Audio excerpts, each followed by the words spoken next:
Timeslingers, my time travel novel, is out now on Amazon.com. What inspired me to write it? Why are people calling it interesting, fast-paced, and trailblazing? We'll talk about that without spoilers. What's up, Story Geeks? It's Jay Sherer. On today's podcast, Daryl Smith and our live Timeslingers launch party audience interview me about Timeslingers. This is a special release one-time episode, but we are in the middle of our X-Men series, so be sure to check out last week's episode on every X-Men movie ranked. And coming up next week, Dark Phoenix. We're going to dig deeper into Dark Phoenix, the last of the movies before Disney takes over. Don't miss out on future episodes or any upcoming series. We have a Disney series coming up, which should be really great. Subscribe for free on your preferred podcast provider. One other really quick note before we jump in. This episode was not recorded in studio. It was recorded off-site with a live audience, so the audio quality is quite a bit different than what you might expect from the Story Geeks podcast.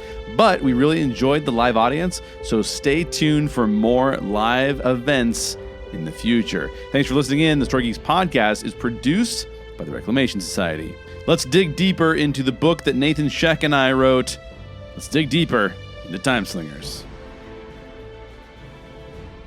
Now recording. You guys are all on microphones. Go ahead. I mean, it won't pick you up that well, but if you want to shout and try, that's fine. Might as well, yeah. So we've got a few questions here for Jay, and then we'll open it up for a Q&A time at the end as well. With I've got some little prizes for that, so you'll want to ask questions. Daryl's going to throw things at you, basically. I am, but in a joyful way. In a joyful way. Yes. And by the way, I've been sick all week, so I've been coughing. So I might cough through this. If I do, I apologize. But just to add a little subtext to it, if I cough, assume it means I think he's lying. And that'll make it more fun. Yeah. So let's dive into our questions. You guys had a Writer's Digest judge who reviewed Timeslingers, and he called it trailblazing and said that the novel has a place in literary history. Yeah. Which is pretty sweet. And a lot of people are calling it innovative. So what is the story behind you and Nathan creating Timeslingers? What inspired it? Talk about the journey. Did it change over time? Yeah, for sure did. And so you have to go all the way back to 2005. And this is Nathan, by the way. Nathan is the co-author and the illustrator of the works of Timeslingers. Started in 2005. So we're going back pretty far at this point in time. I had a full-time job, and I could not, for the life of me, get a novel finished. Right? Because you're just you're working 9 to 5 or 9 to 6 or 9 to 7, and suddenly you're getting home and you're like, I'm exhausted. I'll put together a few words, but it's hard. So I partnered with Nathan and I said, I need some accountability for you and I to do this together. Right? If we do it together, we'll work on it harder. We'll get farther with it. And the idea we landed on was that it would be like classic newspaper serials. So you remember back in the day when I was a real young kid, every week in the newspaper, there used to be a new serial story. There used to be a new part of the story come out. And usually it would come with like an illustration and then the part of the story, and it would continue the story next week, end on a cliffhanger, all that kind of stuff. So the idea was that we would take that, but use a blog to do the same functional idea, right? And this was 2005, so this is a long time ago when blogs were like a really cool thing. They're still cool, but not the same. And so I think I had one at the time. Did you have one at the time? So. What was yours about? Music. Nice. Not geek stuff. I can't believe it. So each installment. So when you read Timeslingers, you read it in episodes, and the episodes are broken into installments. There's usually 3 or 4 installments per episode. Each of the original installments was between 1,500 and 2,000 words. So they were a lot longer, right? But so it solved 2 problems for us. One was the smaller segments, 1 at a time, and 2, we were trying to modernize old newspaper serials, right? So we're just trying to solve some problems. But then smartphones came out, right? And then that kind of revolutionized everything again, because when we had smartphones, what we realized was we had a new problem on our hands, and that was that people were on mobile and they were skimming. And so we said, okay, well, now what are we going to do? So in 2008, this is after about a year after the smartphones started to become real popular. I believe iPhone was 2007, if I'm not mistaken. You can look me up and tell me if that's wrong, but I think it's around that time. So I started to cut each installment from 1,500 to 2,000 words, like I said, down to 350 to 800 words. Just chopping them down to the basic. Everything became super tight, focused, as few words as possible, because I was trying to get you on your mobile device to go as quickly as you possibly could, because otherwise you'd probably bail and not read the rest of the story. So I'm cutting out more than half of the story at this point in time. Like, I'm just chopping it to pieces. And then after that is when we decided, now we've got the story as a complete story. Let's now release it as a novel. So the first edition of Timeslingers came out in 2012. And it was actually a very meaningful thing because it was a few months after my mom passed away. So for me, it was like this, the Writer's Digest comments about it being like having a place in literary history were really meaningful at that time because it added some positivity to a situation where I wasn't necessarily real positive, right? And I think that's why it's considered innovative. When people make that comment on a lot of the reviews, I think it's because of the process we went through to get it to where it's at. So you might see it and you might go like, oh, it's a novel. And it is a novel, but it didn't start that way. It started with us going, how do we solve problems to get this story into the hands of people who will be more likely to read it and more likely to ingest it quickly. And that's kind of how it took shape. An old idea, newspaper serials, adapted to a mobile audience that turned into a novel. And I think it makes it really perfect for Kindle and smartphone reading even today, which is cool. So. True. You talked about how hard it was to balance writing it with your full-time job. Yeah. So conventional wisdom would say that you choose a simple topic to write on, right? You chose time travel. Why not? Why? Why choose time travel? You know, I don't. So I was reflecting on this today, and I think that I'm not exactly sure why I chose it, but I will say that time travel is really fascinating to me, and because the concept of time travel oftentimes addresses two really big deals. One is the concept of destiny, or predestination, if you will. Are things supposed to work out a certain way, and why are they supposed to work out that way? Or can you go back and change them, right? Or what does it look like in the future, and are there different paths to something? Are there different timelines? How does that work? Is there another me doing something else right now? Is there a multiverse, or is there not a multiverse, right? And also, I think that you have that as a plot device, but you also have as a human emotion, we have an inherent desire to change past hurts, right wrongs, look ahead to predict the future. All that's very human. So you have a really interesting plot device, but you also have a very human way of addressing the plot device. Yeah. So I think that there's this combined, our need for escapism in some of our stories, but also the deeper thinking prompted in that escapism, in that form of escapism. So it's kind of an awesome as a gimmick. Now, I will say it's just most of the time because you also have to create a giant set of rules. It's complex as heck. Super complex. And that requires a very detailed conceptual framework.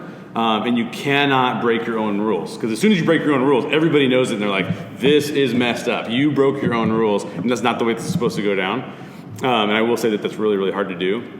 And that's where I give shout outs to Nathan, because Nathan is really good at taking like complex ideas and complex logical structures and calling me on it when I totally break it. so which is inherent, because in the writing, you know, you're just putting stuff on paper going like, what's next? Oh, it's this crazy idea. And he's like, well, you can't. I mean, like, yeah, okay, but you just broke 10 rules. I was like, okay, fine. So yeah. You can't do it. Can't do it. Well, since it's a time travel story, it revolves around the concept of moving through history, which I know you're kind of a history buff too. Yeah. And so talk about the time periods that are in this. We have Los Alamos National Labs, we have the JFK assassination, the Apollo program, all kind of linked together in a real cool sort of Abraham Lincoln vampire hunters sort of way. Well, I think the first rule of being a time travel author is that you have to have JFK assassination addressed in your book. That's the rule. It's just the standard. So most of the places in the past are based on places that I've been, not obviously in that time zone, in that time horizon. But I think the most interesting, I'll tell a little story about this. The most interesting place was probably Los Alamos National Laboratories. How many of you guys have ever heard of the Los Alamos National Laboratories? Yeah, a few of you guys have heard of it. It's a place in just, I guess, would be north of Albuquerque. It's in New Mexico. And it is where our nation, at the time, 2008, when I went there, our nation stored a third of our plutonium at Los Alamos National Laboratories. So it's not a place that many of you could just go to. You can't just go there, right? But my wife was friends with somebody who was a detective for the Albuquerque City Police Department. And we were at his house and we're talking to him, and he goes, my buddy has been really bugging me to do a behind-the-scenes tour of Los Alamos National Laboratories. I have not been able to do it. You guys are in town, kind of a cool thing. Do you want to do it? And it was like, yes, please. So we pull up, they take our cell phones, we have to stay in his vehicle.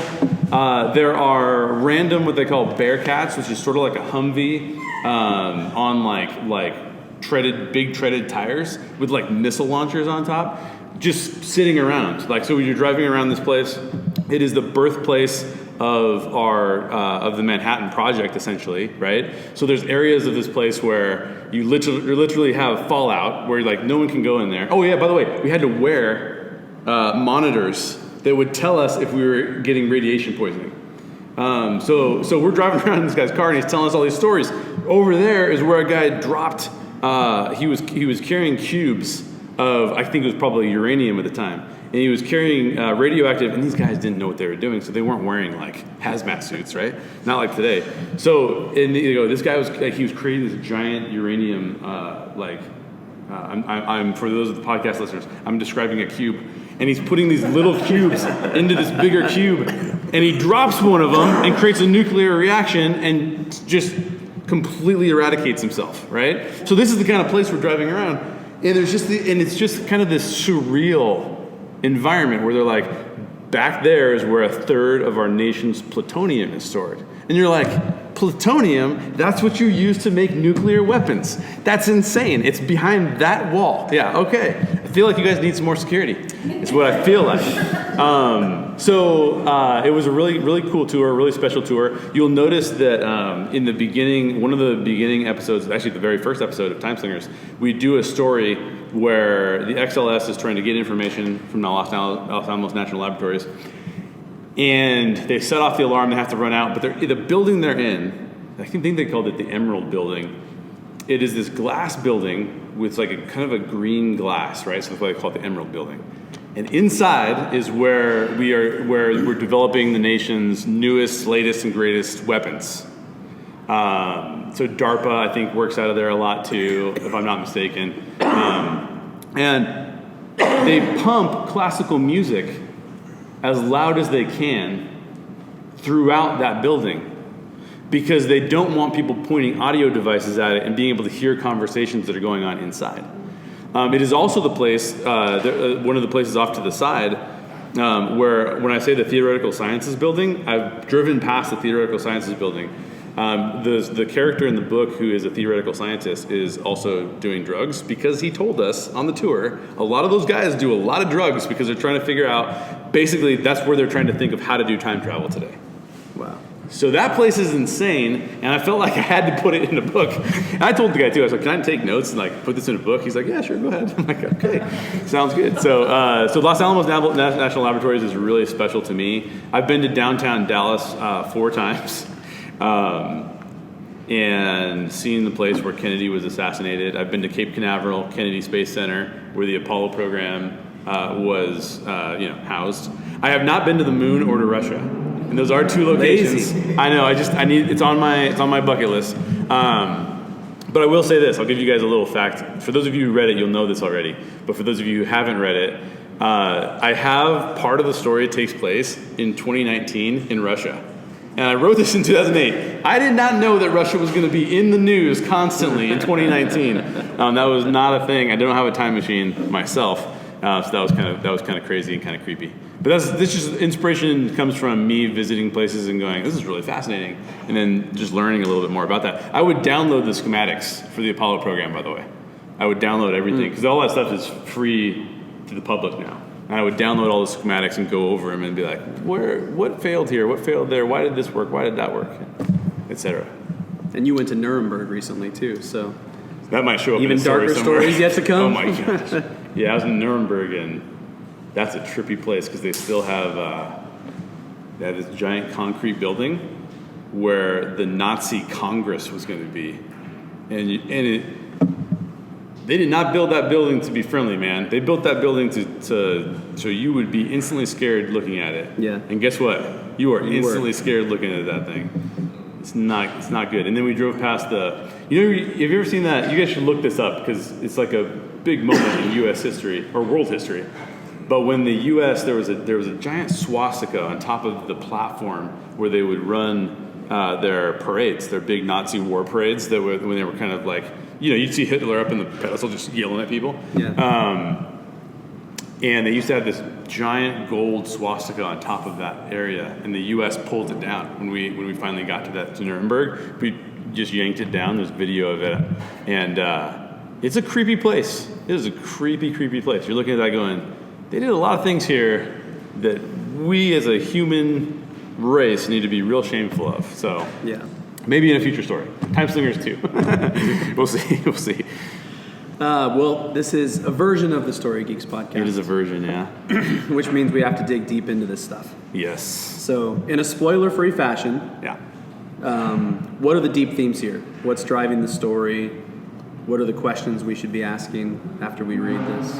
It's super weird to ask this about myself. I know. On a podcast that we started in 2016, on a story that I started in 2008. Right? Because I wasn't thinking that I was going to do these podcasts about these things. Yeah. Like, it didn't occur to me at the time. I think that the biggest thing when I look back on it, and maybe you guys would agree with this. I don't know if you guys, for those of you who have read the novel, tribalism is really inherent in the story. What I mean by tribalism is the concept that we choose the people that we feel like are most like us and who we want to be most around, and then we call that our tribe. And then our tribe, oftentimes when we're in disagreement with other tribes, especially ideological differences, we start to fight. We start to get fearful of them taking our space, and then it starts to cause all of these problems. To unpack that a little bit more, I was thinking about a lot at this question at the time when I started writing Timeslingers. If I had been in America in the late 1700s, how would I feel about the American Revolution? Right? If you were in 1775, right, before we started to declare independence and have our fight, how would you feel about the American Revolution? And I was thinking about that. This is shortly after 9/11. Terrorism is a big concern in 2005 through 2008. Mm-hmm. And the question starts to become in your mind, like, would England have seen the U.S. as a bunch of terrorists? I don't know that there's a one-to-one comparison there. I'm not necessarily trying to make a one-to-one comparison there. I'm not calling our founding fathers terrorists. If you want to call them that, we can have that discussion, and I'd be happy to. But when you look at the setup for Timeslingers, you have a protagonist who has a goal, and that's Marcus Klein. You can ask, and many people wonder, like, who am I supposed to be rooting for here, right? Like, what am I supposed to be doing? Well, Marcus Klein, is he a freedom fighter or is he a terrorist? Yeah. He definitely works with some people. The first episode has a guy who definitely is a terrorist, but he's also fighting against a totalitarian government. This is a global government that is saying globally you're going to operate under these rules. And so what does that even mean? What does that look like?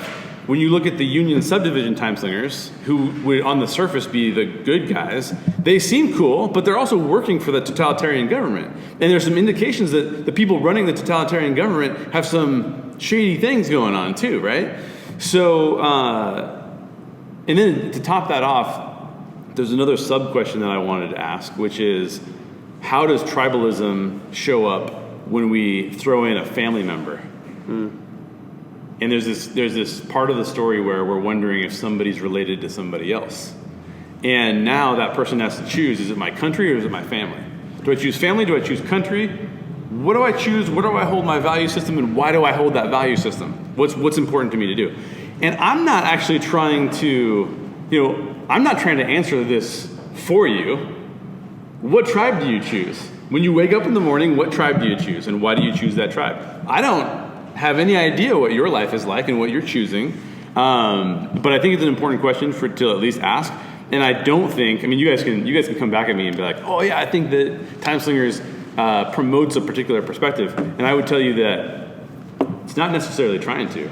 It's more trying to get you to think through what are the implications of the world around us and how we deal with information. So, and at the same time, I just want you to have a really good time, right? Like, I just want you to have a lot of fun and be able to go, I had a lot of fun reading this. It made me question some things, and now I get to move on in it, but I really enjoyed doing that. And then hopefully we get to have a conversation either like this or like we're about to have when we open it up for questions, where we get to talk a little bit more about these things. So it's just really fun for me.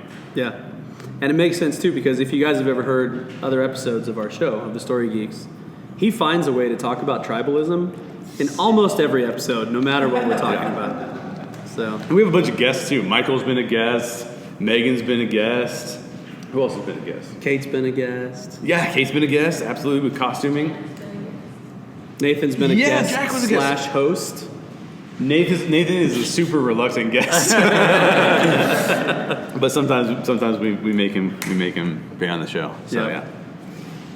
All right, well, it's your guys' turn. Yeah. If you have any questions for Jay about Timeslingers, I have these tiny little Story Geeks Frisbees. They're actually stickers. And I will fling one at you if you ask a question. So, I can't guarantee I'm going to hit you. Oh! Nice. Well done. Daryl actually hit someone. So that's the... Yeah. Jay, for sci-fi to be believable, the technology now, you kind of tipped your hand. You've got a secret genius.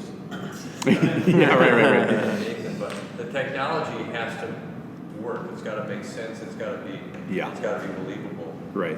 So talk about how you make, because it is believable in Timeslingers. Yeah. So the question is real quick, just for the listeners to repeat that question because you probably couldn't hear him really well. How do you make the tech believable? Yeah. How do you make the tech believable? Okay. So here's a trick. Here's a trick for anybody out there who wants to be a writer. You're never going to get it perfect. If you put Neil deGrasse Tyson, famous scientist Neil deGrasse Tyson, in a room and say, hey, develop a really compelling thing to talk about in regards to time travel, he will tell you, now he's an entertaining guy, so verbally in his speech, he might tell you a really cool, interesting thing. But the reality is, when you try to input that science into your film or your book or your whatever, it will probably not be that compelling. So the first thing you need to do is you need to set up rules for how the world works, and then you need to tell people what that looks like. Today, the way that time travel works in Timeslingers is that we break down a person's molecular structure, turn them into a group of atoms, and then we take them through a wormhole, and then rebuild that group of atoms somewhere else, right? That brings up its own deep questions, like does your soul transfer with that? Do you have a soul? How does that work, right? Obviously, we don't dive into that, but if you want to, hey, I'm game. So we have to then explain that in a way that you believe it. That might be the most BS science that has ever existed in the history of mankind.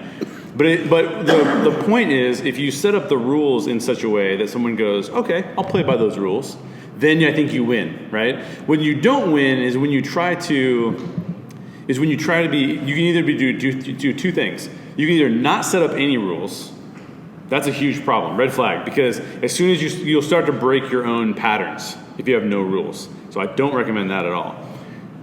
The other way you can kind of do it is you can just say, like Back to the Future, one of the best time travel stories of all time, in my opinion. You can just say, we're just going to have a lot of fun with it, and the actual science isn't going to matter. We're going to transfer ourselves through time in a DeLorean. It's like, okay, fine. It's just fun. We'll just go with it. So I think some of that depends on how you play with it, and different people have played with it in different ways, and to differing results. But I think as long as you set up the rules aren't completely ludicrous, I think you can get away with it. So I think that's kind of how it works, at least in my mind. Yeah. We have another story coming out. Megan actually was in the story. So when she comes out, because we have a full cast audiobook coming out, where a character has a giant Gatling gun for an arm. I don't know how he puts ammo in that Gatling gun. Like, I don't know how he makes that thing spin besides what we would call like some form of magic. But it's cool. But it's cool, so why not do it? Why not throw it in there? That's a great question. That's a really good question. All right, Megan, I'm going to try to get this to you. Oh, pretty close. Pretty close. You talked about the difficulty of getting writing done when you were working a full-time job and needing somebody to hold you accountable in order to get pages done. Yeah. Do you have any, since you're talking to aspiring writers, do you have any advice for people who might be experiencing writer's block or need their own form of accountability somewhere? Oh, that's good. So the question for the listeners is, do you have any advice for writers who are dealing with writer's block or balancing writing with the rest of life? Yeah, I mean, so the first thing is, I would say the first thing is you have to figure out how to make it a priority. If it's not a priority at all, then it just never will be a priority, right? Like, you've got to figure out, now, I would say you need to be realistic with whatever priority you decide on. So if you say, I'm going to spend 10 hours a week writing, and that's a ridiculous priority for you, don't set that, because you'll never achieve it, and you'll be constantly beating yourself up that you even tried to do it. So in my opinion, like if you even say, I'm going to write for an hour a day, or I'm going to write for an hour a week, right? At least you can schedule that time, prioritize that time. Maybe you adjust it every now and again, but you kind of dedicate time to it. So that's the first thing. Just get time on the calendar. Partner with other people. Get into a writing group where they'll say everybody's got to have 5 pages by next week. Well, you don't want to be the guy who shows up without 5 pages, right? Like, and so that will hold you accountable there. Now, getting past writer's block. Okay, so several things to get past writer's block. One, sometimes you just have to do bad work. Like, you have to sit down at a table and pound out bad work, and then be like, "That's awful," and you just be like, "Okay, well, that didn't work," right? One of the things that I learned in doing a lot of startup type stuff, especially like tech startup stuff, was try and fail, and then learn why it failed. And that's a lot of times what happens with writing. You try something, and then I showed it to Nathan, and Nathan goes, "Yeah, that's not going to work." And I go, "Oh yeah, it's not going to work." And then it forces you to go back, and your mind automatically kicks in with, "Well, then how can I make it work?" And so now you're getting past your writer's block in that way. The other 2 recommendations I'd make for writer's block are get out of your comfort zone and go do something different. Like you hear from my stuff, I like to travel. So that is a prompt for me to get like really creative ideas. Like, oh, this area is really fascinating to me because of this thing. And I go, okay, that's really interesting. That may relate not at all to the story that I'm writing, but it still is creatively charging me to do something else. And then the third thing is to be involved in other people's stories in some way, because you will get inspiration from other people all the time. So I'll give you Death of a Bounty Hunter is the next book that's coming out next year. It's going to be a full cast audiobook. It's awesome. Megan is a voice actor in that. And in that book, I released it a while back as a shorter story. And I got feedback on it. I started getting strangers who I did not know who would give me feedback. I read it. This is my feeling about it. And a lot of people started to say, yeah, it's weird. It's interesting, but you could have taken it farther. And then I started reading some other weird Westerns, right? Like steampunk type stuff. And I'm like, oh yeah, this stuff gets pretty crazy. Like, it gets pretty wild. And that inspired me to go like, how would I push the envelope even more? And then I started going through that process. So it's that I think that when you, I did see a character with a gun for an arm the other day, and I was like, you gotta be kidding me. You weren't the first one. I wasn't the first one to think of it. But so you just get inspiration from other people's work, and I think that that's really powerful because there's so many good storytellers out there, and your story is probably not the same as theirs, and you're probably approaching it from a different perspective, but there's just enough there to go like, oh, I could do this other thing with this other character, and that's really rewarding and cool. So yeah, that's a great question. Anybody else? Steve. Whoa! Dude, that was coming at 100 miles an hour, dude. We almost. Range of characters in the book. Yeah. which character did you enjoy writing the most and which was the hardest? Ooh. Okay. So the question is, which character did you enjoy writing the most and which was the hardest? Okay, so this is a really hard question for me. They say that you show up in all of your characters in some way, shape, or form. Like you yourself has a form of your personality shows up in a character. And I think to a certain extent that that's really true. I really enjoy writing for Marcus Klein because he is inherently in a situation that causes him to have hourly compromises. And that's really interesting to me. Because if you are a freedom fighter, how far will you go?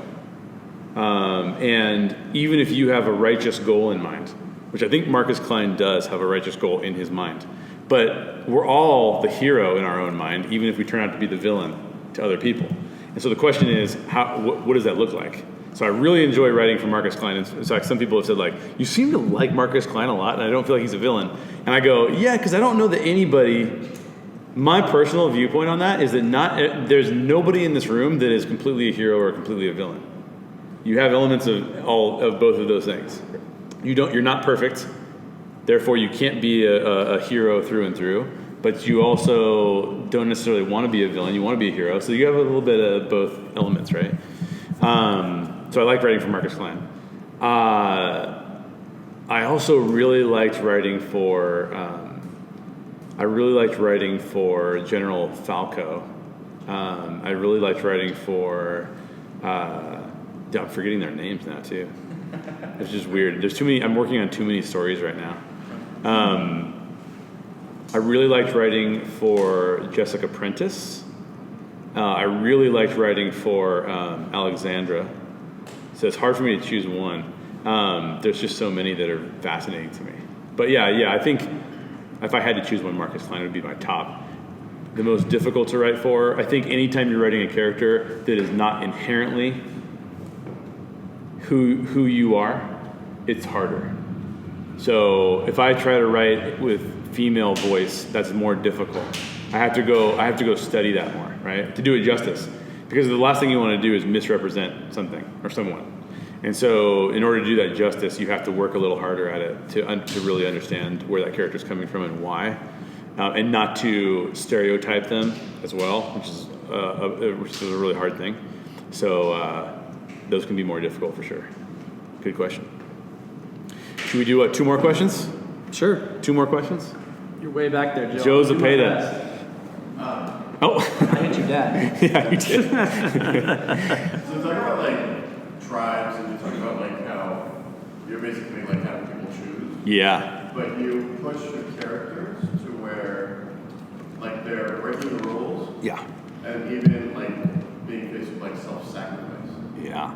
So how do you go from one extreme to another? Yeah, that's a really good question. Can I repeat it? I don't know how to summarize that. It was too good. Yeah, say it one more time so we can get it like perfect. Okay, so Come up here and say it. No. okay, we'll start. Yeah. And then answer it too if you won't mind. So how do you take the tribe or tribalism that you talk about? Yeah. But then push it to where the character is basically having to choose Yeah. between what's good for them and what they want for the person that they're trying to work with. Yeah. Oh, okay. That's good. So talk about tribalism. Yeah. And talk about how it forces characters to choose between themselves and other people they're working with. Yeah. Yeah, so I'm going to use an example from another story that I think does this in an exemplary fashion. And you probably all have seen it, but I think that Black Panther, the film, is extraordinary when it comes to this kind of question. The kind of question that says, we are inherently for our tribes, but our character is at stake. Because if we push it too far, or we start to infringe upon the rights and or safety and or well-being of another person in another tribe, what are we becoming? And so I think that's the approach, right? That's the concept, is to say you have a character like T'Challa who starts out by saying, I understand that Wakanda has resources, but I don't want to step onto the world stage because I want my tribe to thrive, even if that costs other people something. And then you have a character like Killmonger who basically says, no, tribes are being infringed upon across the world, and I'm going to go fight for them. And I love it because the character who expresses, I think, the viewpoint that the storytellers are trying to get across as the best viewpoint is actually Nakia. Because Nakia says from the very beginning, I am a part of Wakanda, and Wakanda has resources that can be used external to Wakanda. And we should do that. Not to oppress other people, but to benefit other people. And it is T'Challa's journey, Black Panther's journey, to understand and realize what that looks like. So that is tribe, individual, how do I deal with the world around me with the focus on both my tribe and benefiting my tribe, but also benefiting other people, and I'm going to have to sacrifice my character, or do I have to sacrifice my character to get there? And I think that those are, by definition, some of the most interesting stories. If stories are, as neuroscience tells us, the way the brain works to understand and interpret the world around us. Not data. Like, I can give you all the data in the world. If I tell you a story, you might change your life, right? If that's true, then the constant questioning of the way that we're going about our daily lives to try and change for the better, what does hope look like? What does joy look like? What does despair look like? Those are the things that are encapsulated in story. And I think it's the duty of the writer to bring those things up and test them. Scott Derrickson is the director of, Scott Derrickson directed Doctor Strange. And he said something on Twitter that my first response was like, oh, is that true? And I thought more about it, and I'm like, yeah, I think it's really true. He said, I don't think a writer should start with a message in mind, but rather should start with a concept or wanting to explore a particular concept, and then continually break that down till you understand it at the fullest extent you can, and then start to put that on a page. And I think that if you start with a message in mind, you start by creating propaganda. If you start by trying to explore an issue and all the nuances of that issue and all the different sides of that issue, then you get to the question of what is going on here? How is it shaping my view of the world? How is that view of the world then shaping my actions? And now you have really compelling characters. Characters with goals and needs and wants, fears and hopes and despair, and they're well-rounded. So I think that you have to figure out what issue are we dealing with, why are we dealing with that issue, and then you have to take the due diligence of diving into that issue so that you at least understand it from multiple viewpoints, other than just your own. Because you're going to approach it with a bias, and you've got to break down that bias and then figure out what really is going on there. And so does that answer the question? Okay, good. Hopefully. One more question. All right. Michael. You're pretty good at tossing these stickers. What can I say? Daryl is tossing stickers at people. He almost has taken a few eyes out, but otherwise he's great. So you've been working on this for a while. Yeah. When was the moment when you knew you had? Oh, man. So the question was, when was the moment that you knew you had the story? Because you worked on it for so long. So this is a weird answer, but I am never satisfied with my stories. It's why we released portions of it in 2008. It's 11 years later, and it's a completely different format. I do not think that. I think there's always ways to improve. I think that there are always nuances that when you read your story, you're like, oh yeah, that could have been done better. That could have been a little bit different. So it's more about when do I learn that it has resonated with another person. Okay? So even if I'm not completely satisfied with it, because it's just hard for me to be satisfied with it, when is there another person who goes, oh, I really liked what you had to say there. You really entertained me in this way, shape, or form. Then I know that I'm onto something, right? So it's really the audience that I'm connecting with that is more than anything that makes me go, okay, I think I have something here. And then trying to understand where they're coming from with that. When I had people start to tell me I didn't know exactly who I was supposed to root for, I went, yes, I have something there. because I don't know who to root for either. And I know when to root for certain characters, because I know, like, that character I want to root for now, but then this other character who's actually opposing that character, now I want to root for them, because that's the complexity of the issue, right? Sometimes we just want to be escapists and be like, Superman's perfect and let's just root for him. Sometimes that's true. But a lot of times we want to root for Batman. Well, Batman beats people up. How far does Batman have to beat somebody up before you're like, wait a minute, that's not okay anymore? And now I want to wrestle with that, right? So, I don't know if I'm ever satisfied or that I have something, but until the audience that I'm trying to reach goes, I really like what you did there. And then I go, okay, cool. Then we're on to something then. I think with Timeslingers, it took a lot longer. With Death of a Bounty Hunter, it actually came about faster. And part of that is including more people in your creative process. So we have a full cast of, I don't know how many people we have, between 7 and 10 people. I keep counting and then I lose track again. When I see them light up, and when I see them go, I love what this character just did. It's crazy, but I love it. Or when they say something like, oh my gosh, this character is insane. I go, yeah, then that's something about, we have a character that is super villainous in this upcoming story. And the actor who plays that character does a form of method. So we record in our little studio. It's like 9 by 11.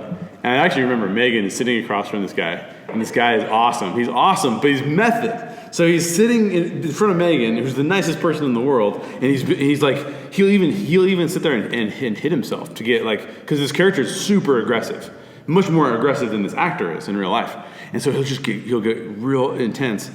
And the coolest thing was when I found that the actor, because the character has a motivation that is partially skewed incorrectly and partially skewed to help someone else in his life out, that complexity of that character made this actor go, I know how to dig into this emotion. I know how to play this scene not only as super angry, but angry because I'm scared. Angry because I have this other person that I'm trying to take care of that I need to take care of. And then if I get that from a person, whether it's an audience member, a customer, or whether it's the actor who's playing the role or actress who's playing the role, that's when I know I'm onto something. Because I'm like, they get it. They understand what this character is trying to do. And a lot of times, once they start to get a good picture of that, then I might even see the actor in a clearer way and be like, dude, that's amazing. Like, now I even see this character more completely. So. Yeah, for sure. Cool. That's it. Well, if you have more questions, just come talk to him and ask him. That is it for today's show. If you have questions for me after hearing about Timeslingers, please send me an email at thestorygeeks@gmail.com. Special thanks again to Daryl Smith and everyone in our live audience for being a part of the podcast. As I mentioned, we're closing out our X-Men serial this week, so be sure to check out last week's episode where we ranked every single X-Men movie, including the 2 Deadpools. And then coming up next week, we dig deeper into the last Fox-centric film since Disney's taken over, Dark Phoenix. Subscribe on your preferred podcast provider to make sure you don't miss any upcoming shows.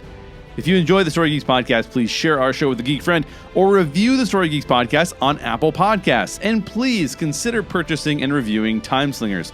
I would be incredibly grateful to you for that. Thanks for listening. And as always, question everything in your favorite geek stories and always seek the truth. Special thanks to these amazing people who help us produce the Story Geeks podcast by supporting us on Patreon. Anthony Holder, Adam Vargas, Bob Sherfield, Brianna, Bryce Cox, Connie Moe, Jessica Pritchett, Jim and Mary Baldwin, Joshua Beckham, Jeremy and Kimberly Lugeau, Julian Armstrong, Monty Thigpen, new supporter Nathan Miller, Nick Prokop, Ray DeLeon, new supporter Rondell Dobard, Samuel Peloquin, and Wade Johnson. To gain access to our aftercasts and unlock more Patreon rewards, or just to support the show, please head on over to thestorygeeks.com for more information.